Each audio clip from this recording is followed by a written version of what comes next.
Am წუთებში საქალაქო სასამართლოში ეგრეთ წოდებული ციანიდის საქმის არსებითი განხილვა იწყება. პროცესს ესწრებიან ბრალდებული დეკანოზი მამა გიორგი მამალაძის უფლებადამცველები და ომბუდსმენი. საქმის განხილვაში მონაწილეობენ სახაზინო ადვოკატებიც. დღესვე სხდომის დაწყებამდე ბრალდებულის ადვოკატმა საპატრიარქოს იურისტის წინააღმდეგ დეკანოზის პატივისა და ღირსების შელახვისთვის საქალაქო სასამართლოში სარჩელი შეიტანა. ახლა კი სხდომის დეტალებით საქალაქო სასამართლოდან ქეთევან გრიგორაშვილი გვერდება. ქეთევან, დაიწყო თუ არა პროცესი? ციანიდის საქმის არსებითი განხილვა ამ წუთებში იწყება. პროცესი უნდა დაწყებულიყო მხარეების შესავალი სიტყვის წარდგენით, თუმცა დაკავებული დეკანოზის ადვოკატების თქმით, ისინი შუამდგომობას დააყენებენ საქმის საჯაროობასთან, პროცესის საჯაროობასთან დაკავშირებით. გიორგი ფანცულაიამ განაცხადა, რომ როდესაც საქმის დახურვა გადაწყდა, ამ დროს პროკურორმა ამის მიზეზად დაასახელა, რომ საქმეში ფიგურირებს და არის ვიდეო მასალა, რომელიც ასახავს პირადი ცხოვრების ამსახველ კადრებს და ამის შემდეგ მან რამდენიმე დღეში გააკეთა ამის საპირისპირო განცხადება და სწორედ ამიტომ მისთვის გაუგებარია, რატომ უნდა იყოს პროცესი დახურული.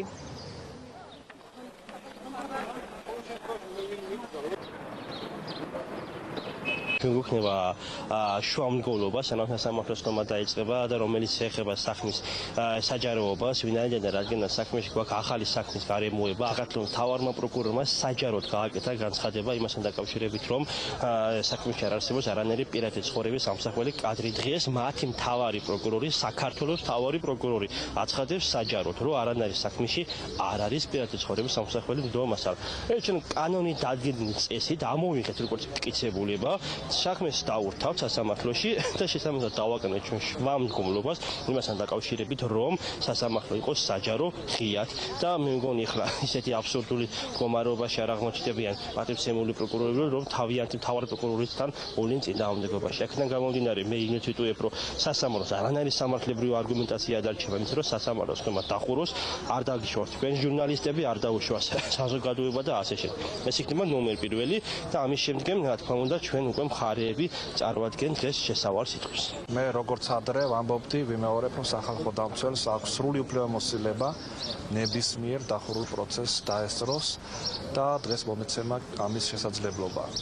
გუშინ დაგვირეკეს და გითხრეს, რომ შესაძლებელი იყო დასწრება, მაგრამ მე ამას კიდევ ერთხელ აღვიქვავ იმას, რომ კანონი ძალიან ცალსახად აცხადებს, რომ სახალხო დამცველს აქვს ამის უფლება და ამის დადასტურებაა თუნდაც დღევანდელი ეს პასუხიც. სხდომაზე დასწრება არ ნიშნავს იმას, რომ სახალხო დამცველს უფლება აქვს გარკვეულ დეტალებზე ისაუბროს. ნახოთ, ჩვენი მიზანია პროცესის მონიტორინგი, დამოუკიდებელი ნეიტრალური წარმომადგენლის დასწრება პროცესზე, რომ ჩვენ მაქსიმალურად დეტალურად დავაკვირდეთ მიმდინარეობას პროცესის და შევისწავლოთ თუ კი სავარაუდო დარღვევის ფაქტები იქნება. დღესვე დაკავებული დეკანოზის ადვოკატებმა სარჩელი შეიტანეს საპატრიარქოს იურისტის წინააღმდეგ. ისინი ედიშერ ქარჩავას ედავებიან მამა გიორგის მამალაძის მიმართ ცილისმწამებლური განცხადებების გაკეთებაში.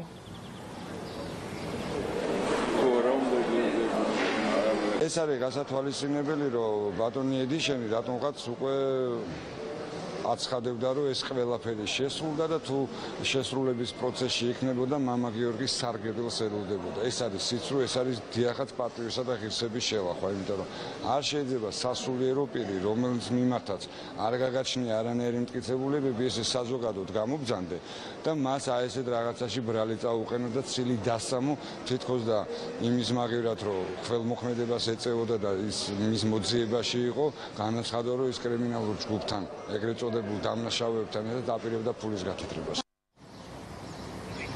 ციანიდის საქმის არსებითი განხილვა ადვოკატების თქმით რამდენიმე თვის განმავლობაში გაგრძელდება და დაიკითხება 120-მდე მოწმე. მადლობა. საქალაქო სასამართლოდან ქეთევან გრიგორაშვილი გვერდებოდა.